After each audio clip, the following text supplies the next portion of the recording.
Design नै त्यही हो नि। जतिसुकै नाटक गर्नुहोस् न, डाक्टर रामप्रसाद उप्रेतीलाई अब झुक्क्याउन सक्नुहुन्न नि त। जीवनभरि पहिला नबुझ्दा पो झुक्किए त। अब भ्रम अझै पनि भ्रममा पर्छन् स्वदेशमा रहेका मेरा दाजुभाइ दिदीबहिनी र 80 लाख नेपाली दाजुभाइ दिदीबहिनी विदेशमा रहेका अझै पनि भ्रममा पर्छन् भने अझै मुलुक धकालिन्छ। तर मुलुक नै नरहने स्थिति देखेर म भित्र आगो बलेको। सम्माननीय प्रधानमन्त्रीज्यू, यो टेलिभिजन तपाईँकोमा पुगेर हेर्नुभयो भने तपाईँलाई भ्रष्टाचारीको मुख हेर्न मन छ। 200 जनाको तपाईँ मसँग हिँड्नुहोस्, यो भ्रष्टाचारी हो भनेर म देखाइदिन्छु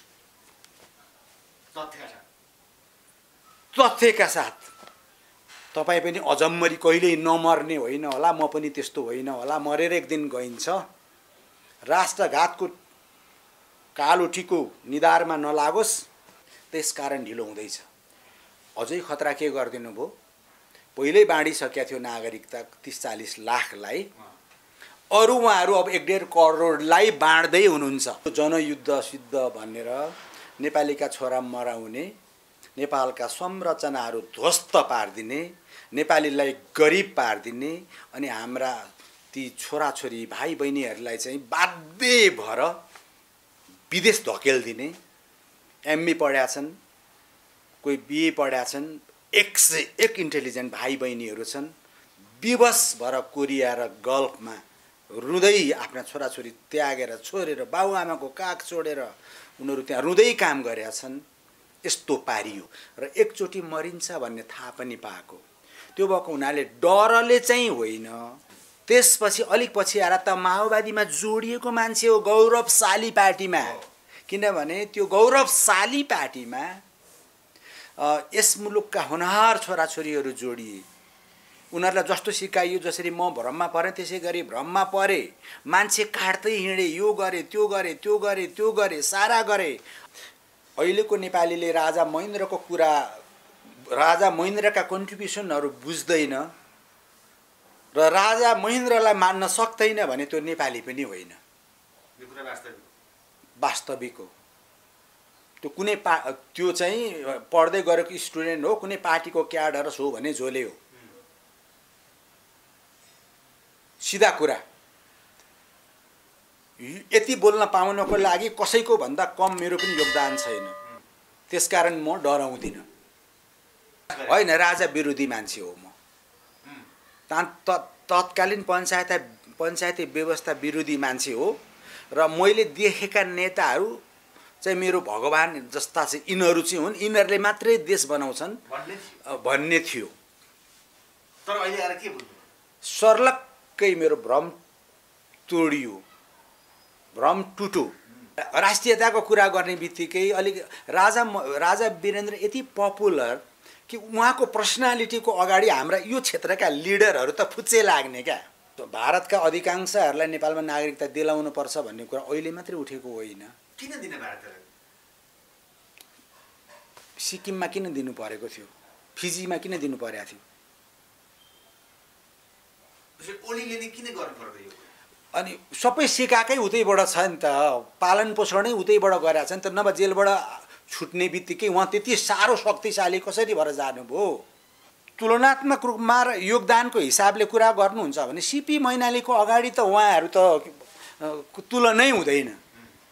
सिपी मैनाली चाहिँ त्यसरी किन गएनन् त भन्दा ती सिपी मैनालीभित्र यो मुलुकलाई चाहिँ माया गर्नुपर्छ, आफू बिक्री हुँदैन भन्ने एक किसिमको थियो होला। उहाँहरूले मत हाल्न पाउनुपर्छ। अब कुरा त्यहाँबाट उठाउँछु हेर्नु। उनीहरूले पनि मत हाल्न पाउनुपर्छ। अहिले इलेक्ट्रोनिक सिस्टम आइसक्यो। उनीहरूले मत हाल्न पाए भने थाहा भइहाल्छ नि यहाँ कसको को पानीमा रहेछ भन्ने कुरा।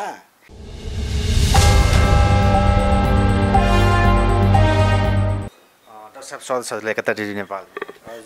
आराम हुनुहुन्छ? राम्रो छ, ठिक छ। तपाईँलाई? ठिकै छ। करिब 1-2 दिन अगाडिदेखि हजुरलाई जनताहरूले धेरैले चिन्नु भएको छ, मिडियामा आइदिनु भयो अचानक र आफ्ना कुरा राखेर सपोर्टमा पर्नु भएको छ। देश विदेशका जनताहरूले माया गर्नुभएको छ। विभिन्न कमेन्ट लाइकहरू हेर्दाखेरि कस्तो अनुभूति भएको छ यो प्रतिक्रियाले चाहिँ? अहिले प्रतिक्रिया अब मलाई यस्तो साह्रो प्रतिक्रिया आउँछ, अब यस्तो अब धेरैतिर पुग्छ भन्ने त मैले सोचेको नै छैन। मलाई चाहिँ मनमा लागेका कुराहरू काहीँ न काहीँ यसो भन्न पाए हुन्थ्यो भन्ने हिसाब मात्रै थियो मेरो चाहिँ। मेरा आफ्ना व्यक्तिगत पहलहरू जता जे भए पनि विगत 3-4 दिनदेखि हाम्रा स्वदेशमा रहनुभएका, विदेशमा रहनुभएका दाजुभाइ दिदीबहिनीहरूले जुन किसिमको एउटा चाहिँ नि फिडब्याक दिनुभयो, जुन किसिमको रेस्पोन्स दिनुभयो, त्यसपछि मलाई कस्तो लाग्यो भने मैले यति कुराहरू चाहिँ 10 वर्ष अगाडि बोलिदिनु पर्थ्यो, मैले 10 वर्ष अगाडि नै बोल्नु पर्थ्यो यो कुरा भन्ने मलाई चाहिँ कता कता अहिले आएर चाहिँ लाग्यो। अलिक ढिलो भएको रहेछ भन्ने चाहिँ लागेको छ मलाई अहिले चाहिँ। अहिले आएर चाहिँ 10 वर्ष अगाडि नै तपाईँले यो कुरा राख्नु पर्थ्यो? पर्थ्यो एकदमै पर्थ्यो। किनभने आजभन्दा 10 वर्ष अगाडिसम्म म एकदमै पोलिटिकल एकदम एक्टिभ मान्छे हो। मेरो बाल्यवस्थादेखि त्यो बेलासम्म त एकदमै एक्टिभ पोलिटिकल मान्छे हो। किनभने अब म लागेँ, पोलिटिक्समा लागेँ, हाम्रा नेताज्यूहरूले भनेको कुराहरू मान्दै गएँ भने चाहिँ मुलुक बन्छ। किन मुलुकको माया लाग्ने, मुलुक बन्छ भन्ने अपेक्षा थियो।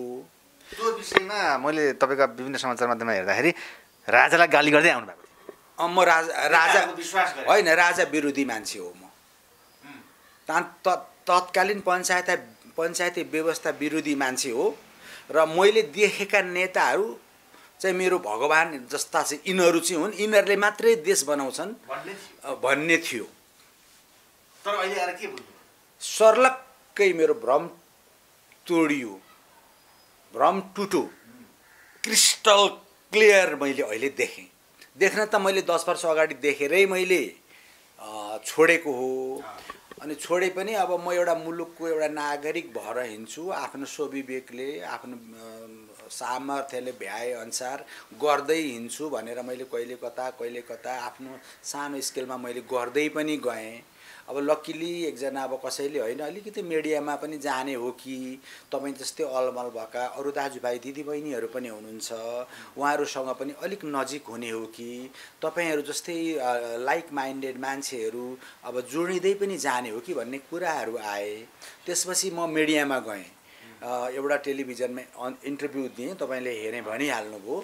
त्यो राम्रो भएछ। अनि अब अर्कोलाई पनि सोधिएको, त्यो पनि राम्रो भएछ। कुन हजुरको भित्र मनमा यति रहेछ कि अहिलेका नेता देश बिग्रेको र देशप्रति तपाईँको मायाले गर्दा भावुकै हुनुभयो? मेरो मुलुक भावुक त म मदन भण्डारीलाई मारेदेखि नै म चैनले सुतेको छैन अहिलेसम्म। मारेकै हो र मदन भण्डारी?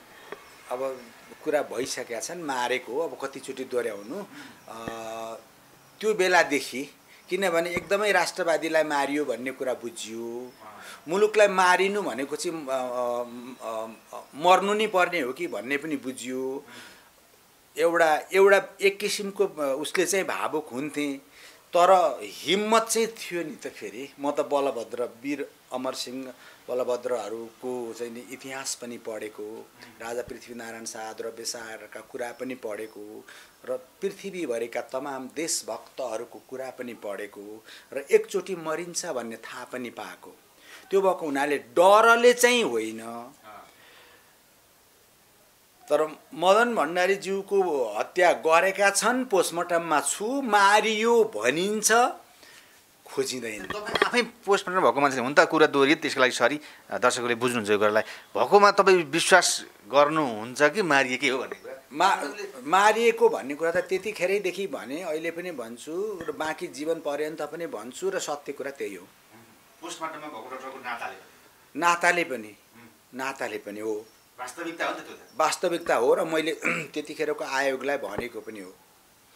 अनि त्यो आयोगको मैले एकचोटि फेरि भने, दोहोऱ्याउँछु पनि, मैले आयोगको त्रिलोकपति प्रताप उहाँज्यूलाई चाहिँ तपाईँ एउटा मुलुकको नागरिक पनि हो, नयाँ क्षेत्रमा काम गरेको पनि मान्छे हो, तपाईँ नडराउनु है, सत्य कुरो चाहिँ तपाईँले ढ्याक्कै ल्याएर मारेको हो भनेर यी कारणले भनिदिनु है भनेको पनि हो।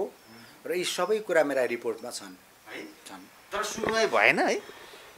सुनवाई गरिने नाटक गरियो, खेल सुरु भयो। हामी मदन भण्डारीका जननेता मदन भण्डारीका हत्यारा पत्ता लाउँछौँ हामीले चिनेका छौँ हामी पक्रिन्छौँ भनेर नारा लाउनुभयो।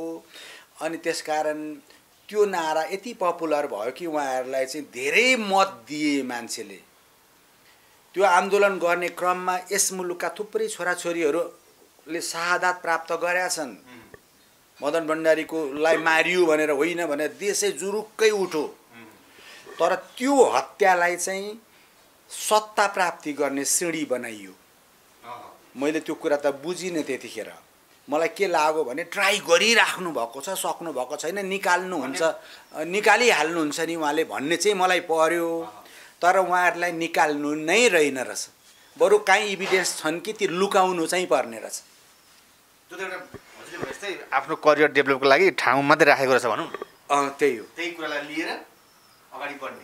सत्तामा कसै सत्ता मात्रै ताकेको रहेछ, सत्ता ताकेको रहेछ, त्यहाँ पुग्न पाइयो भने कमाइन्छ भन्ने ताकेको रहेछ। तपाईँलाई मनमा के लाग्छ अहिले त आफै श्रीमती बिदादेवी भनेर राष्ट्रपति हुनुहुन्छ। अब अहिले राष्ट्रपतिज्यू सम्माननीय राष्ट्रपतिज्यूको कुरा के गर्नु, सबैले बुझेकै छ, दोहोऱ्याउनु पर्दैन। ठिक छ डाक्टर साहब, हजुरले 10 वर्षदेखिका कुरा अहिले भन्ने कुरा गरेको आफैले जानकारी दिँदै, जस्तै जनयुद्ध भयो, हिजो भर्खरै दरबार हत्याकाण्डको कुरा 19 गते सधैँ झल्किन्छ सबैलाई, जेठ 19 20 वर्ष भइसकेछ। जनयुद्ध पछिको 58 सालमा दरबार हत्याकाण्ड भयो, 63 मा शान्ति सम्झौता, 10 वर्षको जनयुद्धले गर्दा राज संस्था अन्त्य गरियो र गणतन्त्र ल्याइयो भन्ने प्रचण्डहरू, बाबुरामहरू र अहिलेका सबै नेताहरू भन्नुहुन्छ। यो सोच्दा कस्तो लाग्छ? अलिकति थोरै ब्याकग्राउन्ड। जनयुद्ध गरियो भनियो, जनयुद्ध गराइयो। कहाँबाट गराइयो? जनयुद्ध मदन भण्डारी मार्ने ग्रुपहरूले गराएका हुन्। त्यहाँबाट आएको उहीँ तालिम उहीँ हो। मैले त एउटा टेलिभिजन उहाँहरूले बोलेकै सुनेकै छु नि। इन्डियातिर त्यतिखेर अलिक सुट लगाएका होइन, अलि अग्लाहरू व्यक्तिहरू हुनुहुन्थ्यो। प्रचण्डजीको बोली नै त्यहाँ छ, यसरी हामी राजतन्त्र समाप्त पार्छौँ भन्ने, यस्तो खालका यसरी गर्छौँ भनेर उहाँहरू त्यतिखेर मलाई लाग्छ उहाँहरूका मालिक हुनुहुन्थ्यो होला उहाँहरू, अथवा त्यो चाहिँ अब ती मान्छे त चिन्दिनँ। अहिले फेरि फोटो हेर्दा पनि ती मान्छे चाहिँ चिन्दिनँ, तर त्यो भिडियो त छ, सार्वजनिक भइसकेको छ। सार्वजनिक भएर त्यो भिडियो मैले हेरेको हो। बाबुरामजी हुनुहुन्छ, प्रचण्डजी हुनुहुन्छ, अनि उनीहरू मुसु हाँस्छन्, यसरी राजतन्त्र समाप्त, यो हाम्रो यो डिजाइन हो भन्दै हुनुहुन्छ। भनेपछि यो जनयुद्ध सिद्ध भनेर नेपालीका छोरा मराउने, नेपालका संरचनाहरू ध्वस्त पारिदिने, नेपालीलाई गरिब पारिदिने, अनि हाम्रा ती छोराछोरी भाइ बहिनीहरूलाई चाहिँ बाध्य भएर विदेश धकेलिदिने। एमए पढेका छन्, कोही बिए पढेका छन्, 101 इन्टेलिजेन्ट भाइ बहिनीहरू छन्, विवश भएर कोरिया र गल्फमा रुँदै आफ्ना छोराछोरी त्यागेर छोडेर बाबुआमाको काख छोडेर उनीहरू त्यहाँ रुँदै काम गरेका छन्। यस्तो पारियो। तर जनयुद्धको एजेन्डा होइन, त्यो जनयुद्ध भन्ने कुरा त्यही त गौरवशाली पार्टी हो, सर्वहारा वर्गको लागि हो, क्रान्तिको लागि हो। गौरव त्यो सुन्नु न। अब म चाहिँ के भने, अब मेरो बाल्यावस्थादेखि नै म लेफ्ट, त्यसपछि म पछि कोअर्डिनेसनमा, अब यो राजनीतिक भाषा हो तपाईँहरूले बुझ्नु होला, नेकपा माले बन्यो, त्यसपछि एमाले बन्यो। एमालेका एउटा ग्रुपले राष्ट्रघात गर्यो भनेर वामदेवजीहरूपट्टिबाट माले बन्यो। यी सबै कुरामा म छु, म कमिटीमा छु, म त्यतिखेरको सङ्गठक हो, लेबी बुझाउने हो, पार्टीलाई बुझाउने हो। मेरै कारणबाट कति मान्छे मालेमा जोडिए, त्यसरी मालेलाई देशभरि पुर्याउने काम भयो। त्यसपछि एमाले स्प्लिट भएर यतापट्टि आयो, माले बन्यो। त्यसपछि अलिक पछि आएर त माओवादीमा जोडिएको मान्छे हो, गौरवशाली पार्टीमा। किनभने त्यो गौरवशाली पार्टीमा यस मुलुकका होनहार छोराछोरीहरू जोडिए। उनीहरूलाई जस्तो सिकाइयो जसरी म भ्रममा परेँ त्यसै गरी भ्रममा परे, मान्छे काट्दै हिँडे, यो गरे त्यो गरे त्यो गरे त्यो गरे सारा गरे। अब कतिपय अवस्थामा त छदमा भेसी भएर उतैबाट पनि आएका थिए होला यहाँ चाहिँ तोडफोड गर्नलाई। हतियार उतैबाट आउँदो रहेछ, बालु कहाँबाट चाहिँ ल्यायो, तिलस्मी हो, प्रचण्ड त तिलस्मी हो भन्ने नि लाग्यो नि त। कहाँबाट हतियार ल्याएका, कहाँबाट बम बारुद ल्याएका, AK-47 भन्छन्, के भन्छन्, यतिका वर्ष टिके, यस्तो चाहिँ हो लिडर उसले चाहिँ अब भन्ने मलाई लाग्यो। विश्वासमा परेँ, निकै वर्ष हिँडेँ त्यहाँ पनि। त्यसपछि अलिक पछि गएर उहाँहरूको सक्कली रूप मैले भन्नै पर्दैन। कहिले प्रकाण्डले उहाँहरू यस्तो भन्नुहुन्छ, कहिले विप्लवले यस्तो भन्नुहुन्छ, कहिले डाक्टर बाबुराम भट्टराईले यस्तो हो, यसरी क्यान्टनमेन्टका पैसा मारेको भ्रष्ट भन्नुहुन्छ। भनेपछि मैले अरू केही बोल्नु पर्यो र? त्यो सुनिसकेपछि, दिल्लीमा त्यसरी बोलेको कुरा सुनिसकेपछि, किताब पढिसकेपछि, किताब चाहिन्छन् भने म तपाईँलाई दिन्छु, लाइन कोट गरेका किताबहरू पढिसकेपछि, इभिडेन्स भेटिसकेपछि, गौरवशाली पार्टी, गौरवको विषय रहेन, अलिक धेरै कमाऊ भन्ने उहाँहरूलाई रहर, उताको खेल, उतालाई त अब के ध्वस्त पारिदिउँ भन्ने नि थियो। उतापट्टि फेरि सबै भारतभरिका सबै मेरा भारतीय दाजुभाइ दिदीबहिनीसँग मेरो केही छैन। मेरो त जन्मान्तरदेखिको रिलेसन छ। म जन्मिँदैखेरि जब पहिलोचोटि नुहाउनु पर्यो मलाई आमाले भनेको, हर हर गङ्गे हर हर काशी भन्दै नुहाइदिएको रहेछ। अहिले पनि म नुहाउनु पर्यो भने हर हर गङ्गे हर हर काशी भन्छु। अर्थात् भारतसँग मेरो केही छैन त्यस्तो, मेरो छिमेकी मुलुक हो। तर त्यो चलाउने त्यहाँको एउटा जुन ग्रुप छ, जुन ग्रुपले नेपाललाई उँभो लाग्न दिँदैन, नेपाल उँभो लाग्यो भन्ने उसलाई बहादुरहरू चाहिएको छ, त्यहाँ काम गर्ने दरबानहरू चाहिएको छ। र यसलाई उसले अहिलेसम्म मुलुक नै मानेको छैन, एउटा आफ्नो कन्टिनेन्ट जस्तो मान्या छ। र अरूतिर यो फेरि भित्र उहाँहरूको अर्को साँठगाँठ छ। त्यो साँठगाँठले चाहिँ उनीहरूलाई कामदार चाहियो, नेपालले डेभलप गर्यो भने त कामदार कहाँबाट पाउनु? त्यत्रा सबैभन्दा संसारका सबैभन्दा जोखिम कामगारहरू कसले गर्ने? त्यसमाथि पनि $200 यो गरिब हुँदै गयो भनेन पाइन्छ कामदारहरू। मेरो मुलुक श्रमिक उत्पादन गर्ने मुलुक बनाइयो, के गर्लान् कि भन्ने उहाँहरू हो। उहाँहरूले गर्नुहुन्न, उहाँहरूलाई आफ्ना महल ठड्याउनु पर्यो, महँगा भन्दा गाडी किन्नु पर्यो। यहाँ त खाटकै पनि कुरा आएका छन्, अलिक निकै महँगा खाटका कुराहरू आएका छन्।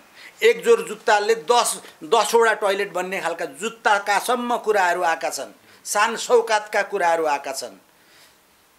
मुलुकमा उहाँहरूका त अहिले हामीले पब्लिकले देखेको भनेको घर मात्रै हो। उहाँका इन्भेस्टमेन्टहरू हामीले देखेका छैन अरबौँका। मनी ल्यान्डरिङ गरेर कति मुलुकमा मुलुकको पैसा बाहिर पुर्याउनु भयो त्यो देखेका छैनौँ। त्यसकारण ढिलो हुँदैछ। अझै खतरा के गरिदिनु भयो, पहिल्यै बाँडिसकेका थियो नागरिकता 30-40 लाखलाई, अरू उहाँहरू अब 1.5 करोडलाई बाँड्दै हुनुहुन्छ। अरूलाई बाँड्न खोज्दै हुनुहुन्छ भारतीयलाई अथवा भन्ने आएको छ। नेपाली दाजुभाइहरूले त नागरिकता पाउनुहोस्, छिटोभन्दा छिटो, सजिलोभन्दा सजिलो। मेरा दाजुभाइले किन नपाउने? हाम्रो त्यसमा आपत्ति होइन।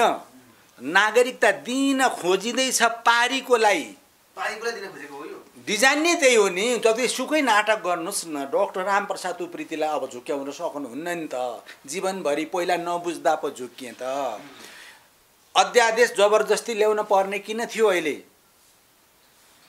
जुन कुरा संसदमा डिबेट भइरहेको छ, हुन त संसदमा पनि खासै के डिबेट हुँदो रहेछ र? किनभने त्यो धर्मनिरपेक्षता ल्याउने बेलामा, गणतन्त्र घोषणा गर्ने बेलामा, संहिता ल्याउने बेलामा यी एजेन्डा कहिल्यै नआएका कुरा, कहिल्यै नसुनेका कुराहरू झ्याप्पै उहाँहरूले ल्याउनु भयो। सांसदहरूले ताली बजाउनु भयो कि बजाउनु भएन अब थाहा छैन, ल्याए त। सांसदहरूको रोल एकदम एक्टिभ हुनु पर्थ्यो, भएन।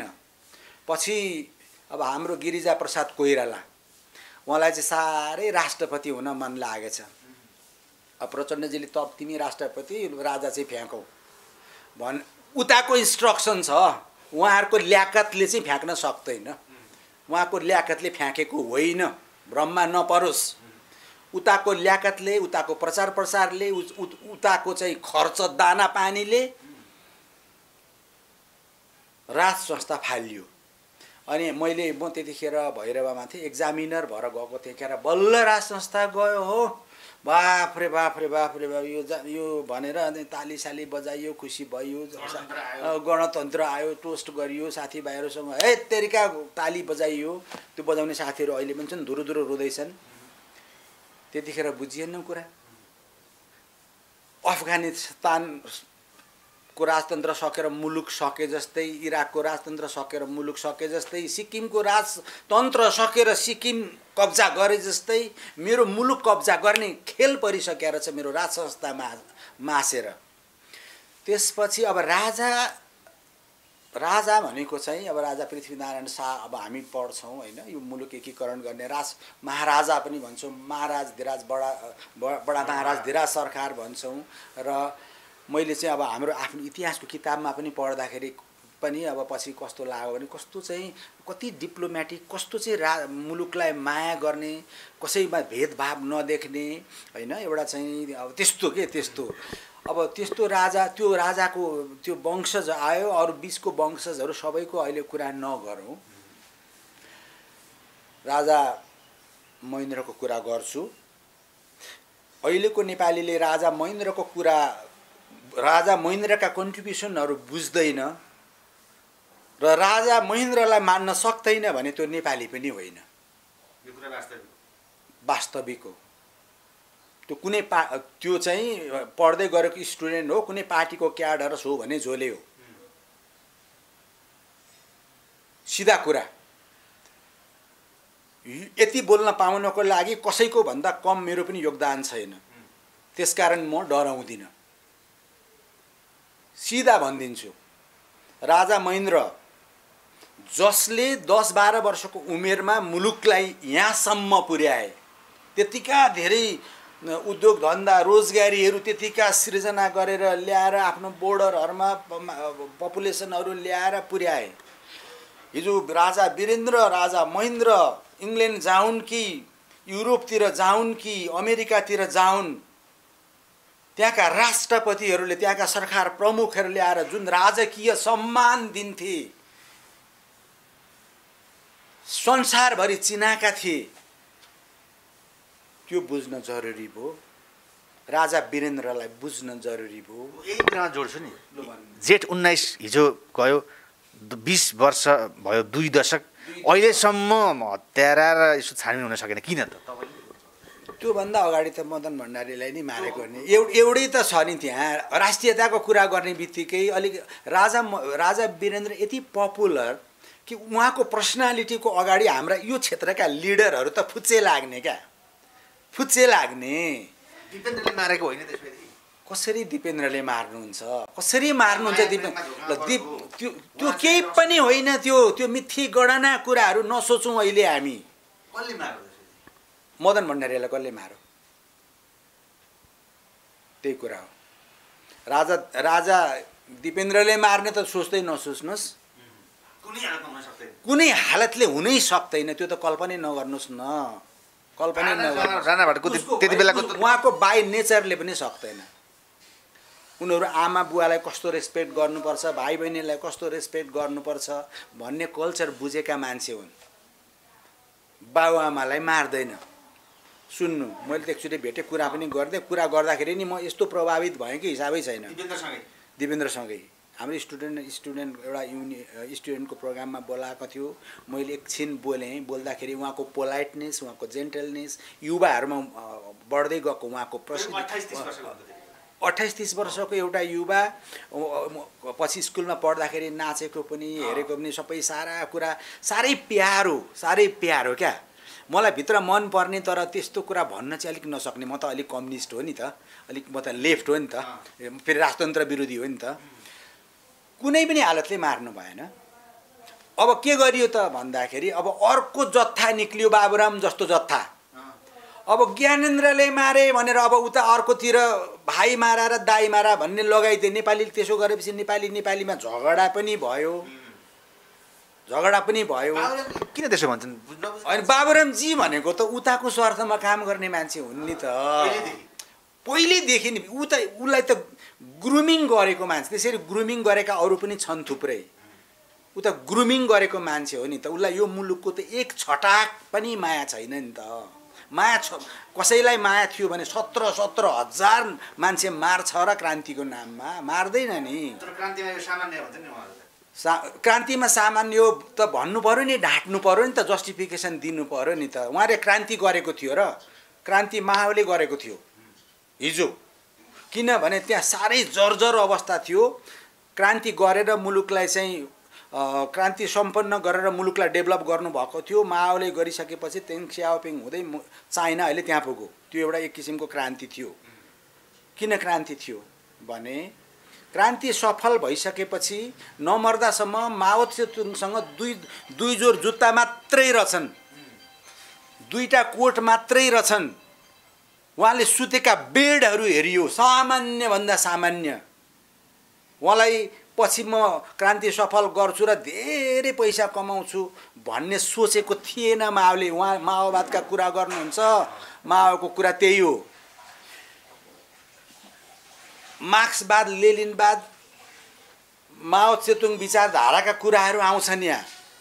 कार्ल मार्क्स मर्दाखेरि लन्डनमा, कार्ल मार्क्स मर्दाखेरि उठाउने पैसा, चियान घारीमा पुर्याउने पैसा रहेन रहेछ। मैले गएर खोजेँ, उहाँ बसेको कोठा हेरेँ, लन्डनमा पत्ता लगाए, धेरै मुस्किल पर्यो। यो कोठामा बस्नुहुन्थ्यो भने कोठा हेरेँ, त्यसपछि उहाँले पढेको लाइब्रेरी हेरेँ। अनि उहाँलाई 12 जना मलामीले पुर्याएको, थोरै चारना भनौँ न यतिखेरको जस्तो, उठाएर त्यहाँ पुगेको रको पनि हेरेँ, कार्ल मार्क्सको चिहान पनि हेरेँ। पछि लेनिनका कुराहरू पनि आए, अरू पनि कुराहरू आए। त्यतिखेरको जमानामा उहाँहरूको आफ्नो भूगोलमा भएअनुसार र त्यहाँका मजदुरहरूका कुराहरू थिए। त्यहाँ त्यस्तो एउटा परिवेशमा लेखियो आजभन्दा 150 वर्ष अगाडि। डाक्टर साहब, हजुरले बाबुरामले भनेको दाजुभाइको मारामारमा पारे भन्नुभयो, तर हत्याकाण्डमा कसैले भन्छन् जानकारहरू भनाउँदाहरू, नजिकका एडिसीहरूले, वीरेन्द्रका एडिसीहरू र CIA सहित अथवा त्यतिबेला गिरिजाप्रसादले ग्रान्ड डिजाइन भन्नुभएको थियो नि, यी कुरामा के छ कम्बिनेसन? होइन, गिरिजाबाबुले ग्रान्ड डिजाइन भन्छु भन्नुभएको थियो। त्यतिखेर जुलिया चाङ देउपाहरूको कुराहरू त्यो मदन उहाँलाई थाहा थियो। उहाँलाई त्यो थाहा नहुने कुरै भएन नि, उहाँलाई थाहा थियो। देउपालाई पनि थाहा छ, कसले मार्यो, किन मार्यो भन्ने थाहा छ। अनि अरूलाई पनि थाहा छ, जसले खोज्दैनन् सत्तामा पुगेर पनि उनीहरूलाई पनि थाहा छ। राजा ज्ञानेन्द्रले मारेको होइन, यहाँका दलहरूले नै राजा त्यो गरेपछि झन् राज संस्था विस्थापित गर्दै। किनभने उनीहरूको इन्ट्रेस्ट भनेको चाहिँ कस्तो छ भने नेपालभित्र एक किसिमको नेपालीहरू एकअर्कामा झगडा गरिराखुन् पार्टीको नाममा। कसैलाई काङ्ग्रेस बनाइदियो, कसैलाई कम्युनिस्ट बनाइदियो, कसैलाई राप्रपा बनाइदियो, कसैलाई मधेसवादी बनाइदियो, यो र त्यो गरो, यहाँ झगडा गरिराखुन्। राज संस्था मियो नै छैन अब। अनि सबै राजा छन् फेरि अहिले। उनीहरूलाई आफ्नो गाँस काटेर खुवाएर हुर्काएका आफ्ना कार्यकर्ताहरू, हिजो सेल्टर दिने घरपट्टिहरू, घर धनीहरू, उनीहरू चाहिँ उनीहरूको अवस्था के छ उहाँहरूलाई मतलब छैन। नाटक गर्नुहुन्छ। अनि नेपालीहरू चाहिँ झै झगडा मात्रै पारिराख्यो, उन्नति भएन भने चाहिँ अब गरिब भइसकेपछि त फलाना देशमा त्यसलाई लिएन, त्यहाँ छन् आउँछन्, 200 जति डलर, 150 जति दिनु नि गरिहाल्छ नि भनेर। पहिला सिपाही जाँदा पनि मैले त त्यतिखेरै गोकुल जोशीका किताबहरू पनि गीतहरू पनि सुनेको। नमार गरिबलाई नजाऊ अङ्ग्रेजी पल्टनमा भनेर त्यतिखेरै लेख्नुहुन्थ्यो। त्यतिखेर अब त्यस्तै पऱ्यो, जानुभयो। हाम्रा दाजुभाइहरूले विश्वमा एउटा प्रसिद्धि पनि कमाउनु भयो, धेरैको जीवन गयो पनि। तर अहिले त्यो अवस्था होइन। अहिले भनेको सुन्दर अवस्था हो, सुन्दर अवस्था छ। अन्तरिक्षबाट यस धरतीमा चिनिने सबैभन्दा अन्तरिक्ष र सृष्टिले सबैभन्दा आफ्नो नजिकै कसलाई राख्यो भने नेपाललाई राख्यो। सबभन्दा राम्रा हिमाल पग्लिन्छ, पानी आउँछ होइन, सबै कुरा छ। अब यहाँ नेपालमा नभएको कुरा केही पनि छैन। नेपालमा चाहिँ सिङ्गापुरमा गएर तिमी के माग्छौ भनौ भने उनीहरूले एकैचोटि मलाई यो छैन, त्यो छैन, त्यो छैन, त्यो छैन, माग्ने मात्रै कुरा छ सिङ्गापुरमा।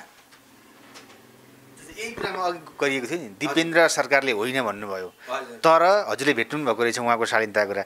तर उहाँको भनिएकी प्रेमिका देवयानी घटना घटेको भोलिपल्ट बिहान इन्डिया गएर छानबिनमा आउनु भएन भन्ने मान्छेले यहाँ के खेल।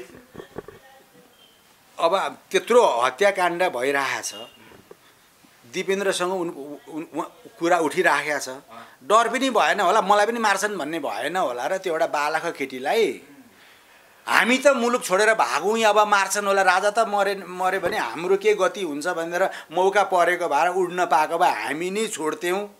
अनि दिव्यानीले त्यहाँ जानु के ठुलो कुरा भयो, डर हुँदैन। त्यो कुरालाई इस्यु बनाउँछन् र इस्यु यसरी सोचुन् भनेर साइलेन्टली त्यस्तो ज्ञान पनि दिइन्छ। दिव्यानीलाई शङ्का गराइदिउँ, दिपेन्द्रले मारेको हो भनाइदिउँ, राजा ज्ञानेन्द्रले मारेको हो भनाइदिउँ भनेपछि त बिउ नै सक्यो नि त। फेरि बिउ नै सक्यो नि त। राजतन्त्र त कहीँबाट खोजेर ल्याउँदा पनि पाइँदैन। पहिला एकचोटि ब्रिटेनमा राज संस्था सकिँदाखेरि पछि कहिले खोजेर ल्याएर बल्ल बल्ल बल्ल फकाएर राखेका छन् क्या, त्यहाँ चाहिँदो रहेछ भनेर। एकजना मान्छे, सामान्य मान्छे मर्दा त कति धेरै अनुसन्धान हुन्छ नेपालमै। यत्रो राजतन्त्र वीरेन्द्रको नामका कुरा वंशनाश हुँदाखेरि छानबिन यसो केही नहुने भने 20 वर्ष छानबिन गरिएन। छानबिन गर्न सक्ने ल्याकत यिनीहरूमा छैन, किनभने यिनीहरू पालिएका हुन्। यिनीहरूको पार्टी सिर्जना गर्नेदेखि लिएर इभन अब इन्डियाले त के भन्दो रहेछ भने उनीहरूको भागेर आउने ठाउँ भनेको अब राजा महेन्द्रकै त्रिभुवनकै पालामा यतै आए, पछि अब कालखण्डमा महेन्द्रको पनि यस्तै हो, वीरेन्द्र राजाको यस्तै आउने सबै नेताहरू। अब इन्डियन एम्बेसीले को एउटा खरदारले यसलाई चाहिँ मर्दार मन्त्री हुन्छ भनौँ, इन्डियन एमएससीले बनाउने त हो नि, त्यत्रो माथिसम्म त पुग्नै पर्दैन। यो कुराको स्टेप पछाडि राजतन्त्र अन्त्य गरियो, गणतन्त्र ल्याइयो, हजुर हामीले पनि खुसी भएर सबै भयो होइन। त्यही गणतान्त्रिक प्रधानमन्त्री प्रचण्ड हुनुभयो, सबैको आशाको भरोसा जनयुद्धबाट गौरवशाली पार्टीको अध्यक्ष भएर आउनुभयो। प्रचण्ड पार्टीको उहाँ प्रधानमन्त्री हुने बेलामा माइक लगाएर एप्रोन लगाएर सबै ठाउँमा पुगेको म, सबै ठाउँमा स्वयं यस्तो लिडर हामीले भाग्यले पायौँ। त्यस्तो आशा एप्रोनै सहित बाहिर हिँड्नुहुन्थ्यो हुँदैन थियो, मैले एप्रोन सहितै हिँडेँ। मेरा सबै त्यतिखेर स्पिचहरू कतै रेकर्ड होला नि, हेर्दा हुन्छ त्यसरी पो हिँडेको त। किनभने भ्रम छ मलाई, गणतन्त्र आउने मुलुक बन्छ, काँचुली फेर्छ, धनी हामी। किनभने म होइन, म धेरैवटा कन्ट्रीमा गएँ। त्यो कन्ट्रीमा जाँदाखेरि चाहिँ म यसो आँखाले ठुला घर देख्यो होला, ठुला बाटा देख्यो होला, आँखालाई रमाइलै लाग्यो होला, तर भित्र मेरो मन चाहिँ रुन्थ्यो। मेरो मुलुकमा चाहिँ किन छैन भन्ने पर्थ्यो क्या। मेरो मुलुक पनि डेभलप भइदिए हुन्थ्यो भन्ने नै परिरह्यो मलाई सधैँभरि। मेरो मुलुक चाहिँ अब गणतन्त्र आएपछि त हुन्छ भन्ने स्योर थियो नि त। प्रचण्ड नै भइसकेपछि त सकियो नि, अब बन्यो भन्ने थियो। अब पछि मैले बोल्नै परेन। तपाईँले यसो प्रयोगशाला भन्ने किताब पढ्नु भएको छैन भने हेर्नु भए हुन्छ। ऋषिराज बाइबल र जनयुद्ध भन्ने किताब मैले मिस्टेक गरेँ भने पछि म करेक्सन गर्छु। मलाई त्यो ठ्याक्कै नाम अहिले सम्झिन सकिनँ। त्यो म एकदम फेरि ऋषिराज भनेको माओवादीकै एकदम माथिल्लो लेभलको बुद्धिजीवी, त्यो साँच्चीकै एकदमै हाइली इन्टेलेक्चुअल।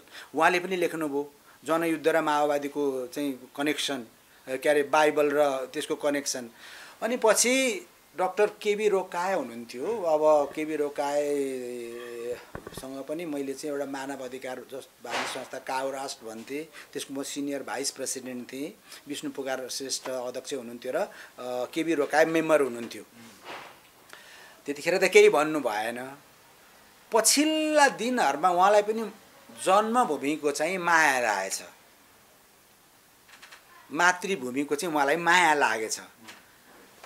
अनि मुलुक सकिन्छ भन्ने पनि देख्नु भएछ। अनि एउटा इन्टरभ्यू दिनुभयो। इन्टरभ्यू दियो भने तपाईँले किन यसो तपाईँले त्यत्तिकै भन्नुभएको होला हो भने मैले उहाँलाई, मैले यत्तिकै भनेकै होइन, मैले नि गराइदिएको क्रिस्चियनिटीहरूसँग मैले जोडिदिएको। महराले लेखेको चिठी अमेरिकासम्म पुर्याएर यिनीहरूलाई चाहिँ टेररिस्ट होइनन् भन्ने खालको माहौल युरोपियनहरूसँग माहौल मैले नै गराइदिएको भन्ने कुरा गर्नुभयो।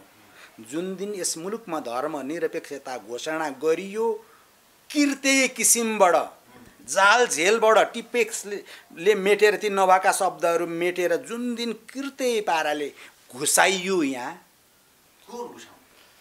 तिनै सुभाष नेवाङजीहरू अथवा त्यतिखेर डिक्लेयर गर्न खोज्नेहरू जसले गर्नु पर्थ्यो तिनीहरूले तलका सभासदहरू त कोही अब कताबाट पुगेछन् अब कतिले सुने कोही निधाएका छन् उहाँहरूलाई धर्मनिरपेक्षता क्या हो गणतन्त्र क्या हो संहिता क्या हो अत्तो-पत्तो पनि इमानदार नेता भनेर चिन्छन् इमानदार नेता देखिनुहुन्छ उहाँको त्यो कलालाई मैले मान्छु बोल्न पनि सिपालु हुनुहुन्छ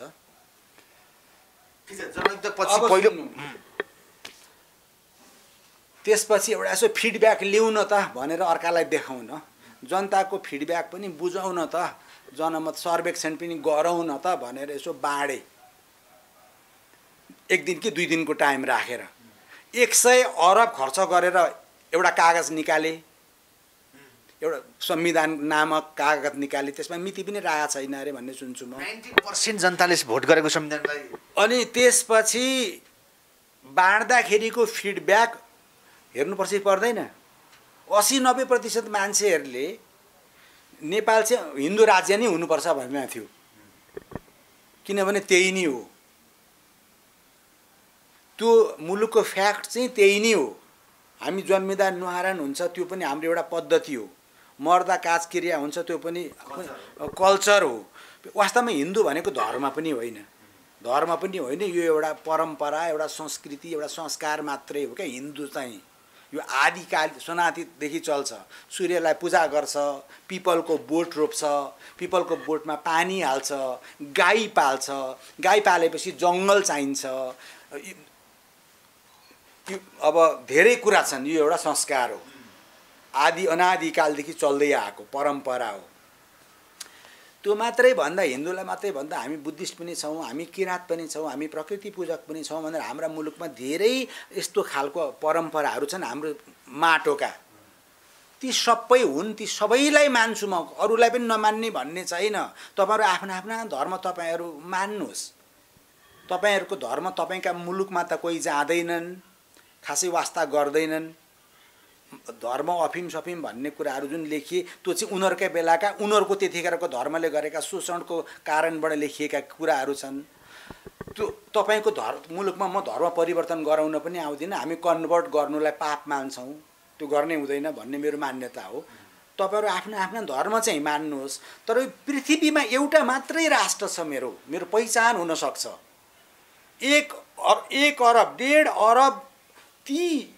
हिन्दू धर्मावलम्बीहरुलाई म पर्यटकको रूपमा ल्याउँछु र मुलुकमा पैसा भित्र्याउँछु र मुलुकमा म मुलुकलाई चाहिँ म उभो लगाउँछु त्यो हामीले गर्नुपर्ने सान गर्नुपर्ने कुरा 22-23 वटा राष्ट्र बुद्धिस्ट छन् मुलुकमा संसारभरिका तिनीहरुलाई नेपालमा ल्याउने र एकदम उनीहरुलाई त्यही अनुसारको चाहिँ पर्यटन धार्मिक पर्यटन गराउने हो भनेदेखि तिनीहरुलाई बस्नु पर्ला तिनीहरुलाई खानु पर्ला तिनीहरुले घुम्नु पर्ला त्यताबाट जाउँ न हामीसँग जे छ त्यसबाट चाहिँ अगाडि जानुपर्ने हैन र मेरो मुलुकमा त्यही छ म त्यसैबाट अगाडि बढ्ने हो तर त्यतापट्टि लगिएन निरपेक्षताका नाममा उहाँहरुले भने जस्तै गरेर अर्को धर्म ल्याउने राज संस्था सकेकै छ अनि पछि जात जातका नाममा उच्च र नीचको नाममा काटाकाट गराइदिने र यसलाई रणभूमि पार्ने र आफ्ना स्वार्थ सिद्धि गर्ने त्यो सँगसँगै अहिले पनि त राजनीतिक उतार चढाव छ नि संसदका कुरा संसद विघटनपछि पुनर्स्थापना भनिने प्रधानमन्त्री केपी शर्माले नैतिकताका आधारमा राजनीति दिनुपर्छ भन्ने कुरा र महत्त्वपूर्ण कुरा अघि उठेको थियो जोड्छु नागरिकता अध्यादेश ल्याइयो नि किन ल्याइयो नागरिकता अध्यादेश त अहिले मात्रै चाहेको भारतका अधिकांशहरूलाई नेपालमा नागरिकता दिलाउनु पर्छ भन्ने कुरा अहिले मात्रै उठेको होइन किन दिन भारतले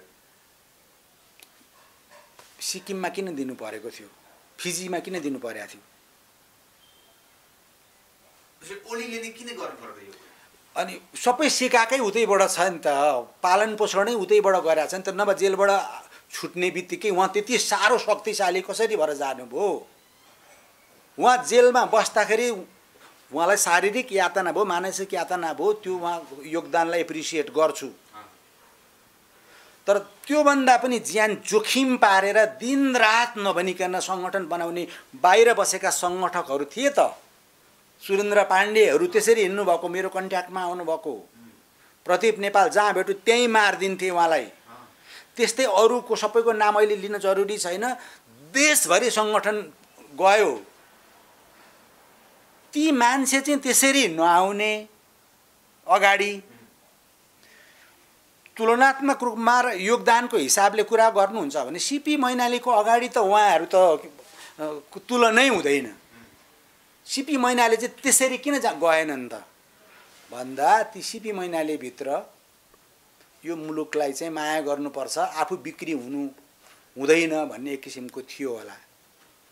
तर अरू कसैलाई आखिर कहीँबाट कमाउन सकिएन, केही भएन, झरापझुरुप कमाउन पाए हुन्थ्यो, सबैमा जान पाए हुन्थ्यो भनेर बच्चैदेखि नै एउटा चाहिँ अलिकति कमाउ हुन पाए हुन्थ्यो। कसरी चाहिँ कमाउने होला, यत्तिकै गरिबीमै पो जिन्दगी जान्छ कि भन्ने पनि परेको थियो होला। त्यसकारण जति मान्छे त्यतिखेर एकदम शक्तिशाली भएर गए, हामी त्यस्तो देख्छौँ यहाँ, उनीहरूलाई अगाडि बढाइएर प्रधानमन्त्री केपी ओलीले पद जोगाउनको लागि नागरिकता अध्यादेश ल्याएको त हो। आखिर स्थायी पनि होइन। ए बाबा, जसमा जसपाका नेताहरूसँग कुरा जोडिन्छ। एउटा म कुरा गर्छु नि, प्रधानमन्त्री भइसक्नुभयो होइन, अब हामी सँगै छौँ। उहाँको मसँग केही झुट मसँग झुक्याउन सक्ने कुरो केही पनि छैन। पार्टीको अध्यक्ष हुनुभयो, मुलुकको प्रधानमन्त्री पनि हुनुभयो, यतैतिर पनि एक दुईवटा घर छन्, अन्त पनि छन्, अब अर्थोक पनि छ। अब अरू चाहियो के? छोड्दै हुँदैन। तर विश्वासको मत अरूले राष्ट्रिय सरकार बनाउन नसकेर म छोडिदिनु न, त्यो यिनीहरूले बनाउने हो र यहाँ सरकार यिनीहरूले कसरी बनाउने भन्ने कुरो त इन्डियन यतातिर राजेन्द्र महतो दिनैपछि इन्डियन एमएसीमा धाइराख्नु भएको छ त। अरूहरू पनि त धाउँथे पहिला द्वारिकाजहरूतिर, कोही उताको एउटा साधारण उपसचिव आयो भने सरकार भन्दै हजुर भन्दै यसो मन्त्रीसम्म चाहिँ हुन पाए हुन्थ्यो भन्दै गएका होइनन् र। राजेन्द्र महतो पनि नमस्कार भन्दा चाहिँ ओलीले त्यत्रो गाली गर्थे पहिला। अनि हो, उताबाट त्यस्तै खालको इन्स्ट्रक्सन आयो नि त। अनि राजेन्द्र महतो इन्डियन एमएसीमा धाइ राख्ने अब मन्त्री हुने भनेर मलाई लाग्छ मन्त्री होइन, गृहमन्त्री होइन, प्रधानमन्त्री किन अब हुने प्रधानमन्त्रीहरू अब अध्यादेशपछि त अहिले 6 महिना जति त ओलीजी हुन पाउनु होला। त्यसपछि त मेरो विचारमा उहाँको चुनाव क्षेत्रबाट नै उहाँको चुनाव पनि सिद्धियो, पोलिटिक्स पनि सिद्धियो, पुरै टोटल्ली सिद्धियो। अब अझै पनि भ्रममा पर्छन् स्वदेशमा रहेका मेरा दाजुभाइ दिदीबहिनी र 80 लाख नेपाली दाजुभाइ दिदीबहिनी विदेशमा रहेका अझै पनि भ्रममा पर्छन् भने अझै मुलुक धकालिन्छ। तर मुलुक नै नरहने स्थिति देखेर म भित्र आगो बलेको। अर्को, अब तपाईँको आजको यो टेलिभिजनबाट, एकता टेलिभिजनबाट, एकता हाम्रो अनलाइनबाट, टेलिभिजनबाट क्लियर कट एकचोटि हेर्दा नपुग्ला, दुईचोटि हेर्दा नपुग्ला, 3 चोटि भए पनि गरेर बाहिर रहेका 70 लाख नेपालमा पुर्याइदिनु। उहाँहरूले मत हाल्न पाउनुपर्छ। अब कुरा त्यहाँबाट उठाउँछु हेर्नु। उनीहरूले पनि मत हाल्न पाउनुपर्छ। अहिले इलेक्ट्रोनिक सिस्टम आइसक्यो। उनीहरूले मत हाल्न पाए भने थाहा भइहाल्छ नि यहाँ को पानीमा रहेछ भन्ने कुरा। किनभने उनीहरूले त अब कुरो बुझिसके। त्यहाँ पनि झोला बोकेर गएका मान्छे छन्, तर अधिकांश मान्छेहरू जसले रियल कुरो बुझेका छन्, एजुकेटेड मान्छेहरू छन्, भोट हाल्न पाए भने दुधको दुध पानीको पानी, उहाँहरूको सत्ता गयो, सिद्धियो। तर केपीओलीले अझै के भन्नुहुन्छ भने बिचमा अर्को विवादित कुरो महत्त्वपूर्ण छ, देशका लागि विकासको लागि मैले एमसिसी ल्याउनै पर्छ। यस कुरामा के छ? म एमसिसी र बिआरआईका कुरा अहिले म गर्दिनँ। महाकालीमा उहाँले 1 अरब कति अरब आउँछ भनेको कुरा मेरो कानमा झलझली छन्। त्यसकारण म पत्याउँदिनँ। अब खाइसक्यो होला नि त पैसा। 60-70 अरब 100 अरब हालेर एउटा कागजको खोस्टो बनाउने, अहिले 60-70 अरबका लागि चाहिँ हार गुहार गर्ने, यो भनेको अरू केही होइन। अब सिधा भाषामा भनिदिन्छु, एमसिसी भनेको बिआरआई र एमसिसीको खेल छ यहाँ। चाइनाले अलिकति इन्फ्लुएन्स बढ्ने भयो भनेर चाइनालाई ठोक्नुपर्छ, तिब्बतलाई फ्री गर्नुपर्छ भनेर त्यो यहाँ एमसिसी ल्याउन खोजिएको हो। अहिले हामीले त्यो हाइड्रो पावर यहाँ बनाइदिउँला र इन्डियाले किन्देला र हामी धनी होला भनेर मुख मिठ्यायौँ भने नि महाकालीबाट अहिले जसरी झलमल्ल भएको छ नि त्यस्तै हो, हुँदैन। धन्न एउटा कुलमाल आउनु भएको थियो र कमसेकम लोड सेडिङमा हामी छैनौँ। त्यही कुलमानलाई पनि घोक्र्याएर निकाले। विकासका कुरा यति गर्नुहुन्छ प्रधानमन्त्रीको ओलीको काम। अहिले सूर्य महाभारतको बालुवाडिगिरी बेचेर पनि हामी खराबपति हुन्छ भन्ने कुरा उहाँका कुराहरू त महाकालीको त्यही हो। जबसम्म उहाँले माफी माग्नुहुन्न तबसम्म एक्सक्युज दिन सकिँदैन। महाकालीमा मैले ज्यादती बोलेछु, राष्ट्रघात गरेछु, मलाई एकचोटि माफी दिनुहोस् जबसम्म भन्नुहुन्न यस्ता यी अरू फजुल कुराहरू नगर्नु राम्रो, फजुल कुराहरू नगर्नु राम्रो। एकैचोटि 400-500 वटा हस्पिटलका, एकैचोटि 500-700 वटा बाटाका शिलान्यासहरू नगर्दै हुन्थ्यो र अरू नेपालीका मेरा अरू भाइ बहिनी छोराछोरीहरूका टाउकामा ऋणको बोझ नबोकाइदिए हुन्थ्यो। मलाई जति मिठो खान मन लाग्छ खाए भो, जस्ता जस्ता गाडीमा हिँड्न मन लाग्छ हिँडे भो। अहिले हामी केही भन्दैनौँ, पछि चुनावपछि हामी हिसाब किताब गरौँला। तपाईँ पनि अजम्मरी कहिल्यै नमर्ने होइन होला, म पनि त्यस्तो होइन होला, मरेर एक दिन गइन्छ। राष्ट्रघातको कालो टिको निधारमा नलागोस्, किन मेरो त नातो पनि हो, ओली त मेरा माओली पनि हुन्, ब्लडको कल्चर ब्लड पनि मेरोमा पनि छ।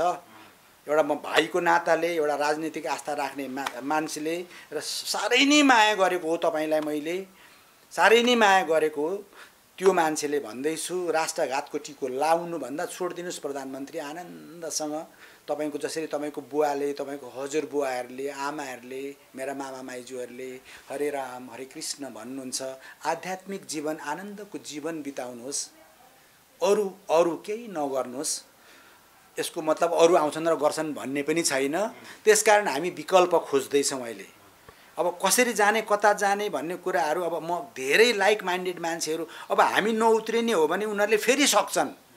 यो मुलुक उनीहरूको वीरता होइन, देशभरिका युवाहरू, भाइ बहिनीहरू सबै मिलेर, सबै जोडिएर, जुनसुकै पार्टीको भए पनि हुन्छ, मलाई पार्टी पोलिटिक्स चाहिएन।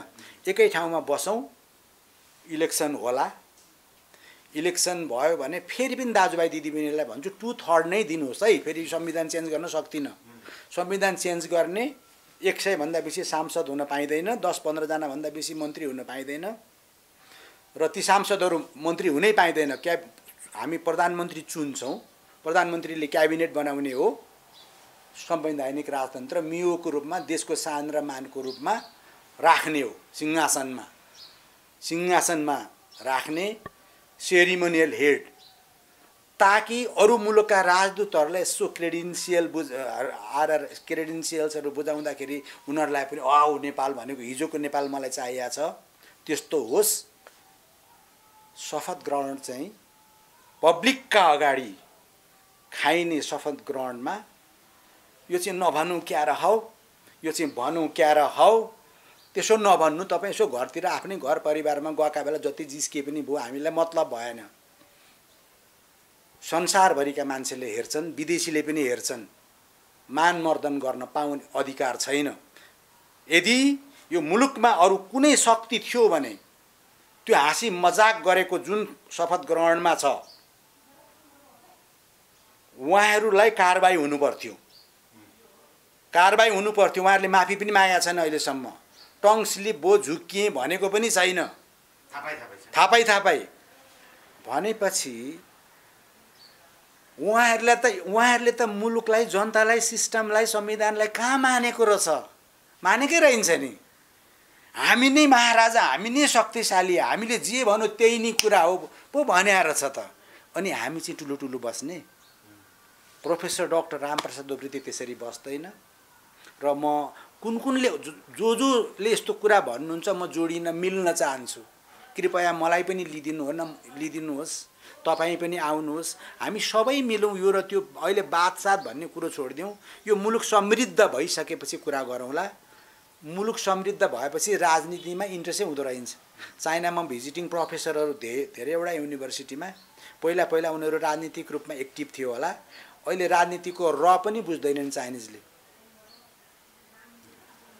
अमेरिकामा राजनीतिको र पनि बुझ्दैनन् त्यहाँका विद्यार्थी, त्यहाँका सामान्य नागरिकले। त्यो राजनीति गर्नेहरूले चाहिँ अलिअलि त्यो बुझ्दा हुन्, भोट हाल्न पनि खासै जाँदैनन्, जरुरी नै छैन।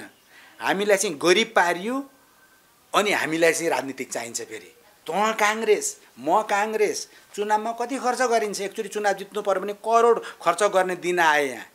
अनि त्यो सभासदबाट के आश गर्नुहुन्छ? जतावटा हुन्छ तर मार्ने, जतावटा हुन्छ तर मार्ने, भ्रष्टाचार गर्ने। अस्ति एउटा मेसिन किनेको देखाएको थिएँ मैले, 3 लाखको मेसिनलाई 58 लाखको बिल बुझाएर ल्याएका छन्। एउटा यत्रो मेसिनलाई भ्याक्सिनको टाइममा 35 करोड रुपियाँको कमिसनको कुरा नमिलेर ढिलो भएर त्यो भ्याक्सिन आएन।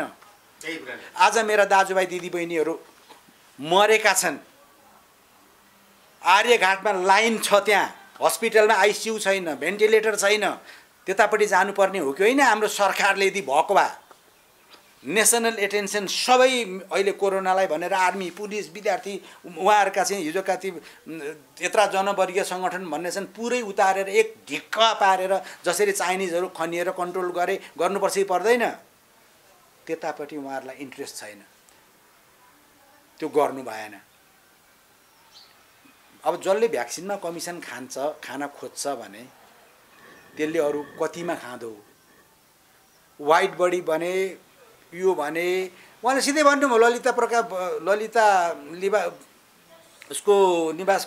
ललिता निवासको भ्रष्टाचार छ, थुन्छु, भ्रष्टाचारीको मुख हेर्दिन भन्नुहुन्छ। हेर्दिन, म मनै पराउँदिन भन्नुहुन्छ।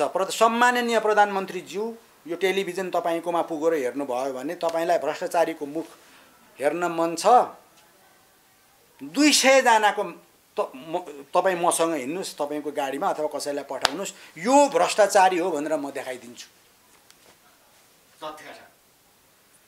तथ्यका साथ। Thank you. हस्, तपाईँलाई पनि धेरै धेरै धन्यवाद छ। मनमा लागेका तिता मिठा कुराहरू मैले राख्ने अवसर पाएँ। अरू केही उसमा मैले बोलेको थिएँ, अहिले रिपिट भयो जस्तो पनि लाग्छ। रिपिट नै भयो भने पनि भ्युअर्सहरू नयाँ हुन सक्नुहुन्छ र नयाँ कुरा हुनसक्छ, त्यो भएको हुनाले पनि दोहोरियो होला। आइदिनु भयो, धेरै धेरै धन्यवाद छ।